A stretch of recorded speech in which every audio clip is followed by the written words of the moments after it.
I had a vision. I saw a dark and stormy ocean. In that ocean I thought I saw multitudes of poor human beings plunging and floating and shouting and shrieking, cursing and struggling and drowning.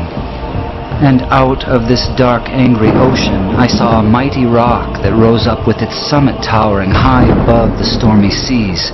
And all round the base of the rock I saw a vast platform. And on this platform I saw with delight a number of the poor wretches continually climbing out of the angry ocean. And I saw that some of those who were already safe on the platform were fervently helping the poor creatures still in the angry waters to reach safety. But something puzzled me.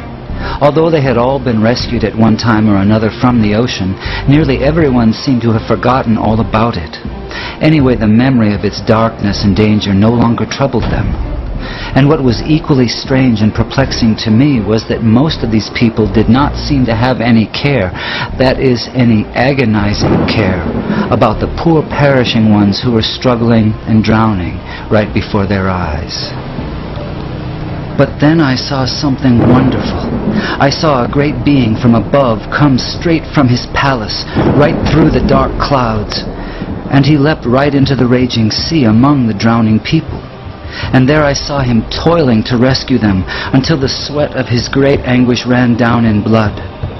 And he was continually crying to those already rescued, to those whom he had helped with his own bleeding hands, to come and help him in the painful and laborious task of saving the lost. But the strangest thing of all was that those on the platform to whom he called were so taken up with their trades and professions and money-saving and pleasures and families and community and gatherings and religions and arguments about it that they did not respond to the cry that came to them from this wonderful being who had himself by his Spirit gone down into the sea. And so the multitude went on struggling and shrieking and drowning in the darkness. And then I saw something that seemed stranger than anything that had happened before in this very strange vision. Those whom this wonderful being cried out to come and help him in his difficult task were always praying and crying to him to come to them. Some wanted him to come and stay with them and spend his time and strength in making them happier. Others wanted him to come and take away various doubts and misgivings they had concerning the truth of some letters which he had written them. Others wanted him to come and make them feel more secure on the rock, so secure that they would be totally sure they would never slip off again. They used to meet and get as close to the rock as they could, and looking towards the mainland where they thought the great being was, they would cry out, "Come to us, come and help us." But all this time he was down among the poor drowning creatures, crying to them in a hoarse voice, "Come to me, come and help me." And then I understood it all. It was plain enough. That sea was the ocean of life, the sea of real actual human existence. Those multitudes of people struggling in the stormy sea were the billions of sinners from every race, language, and nation.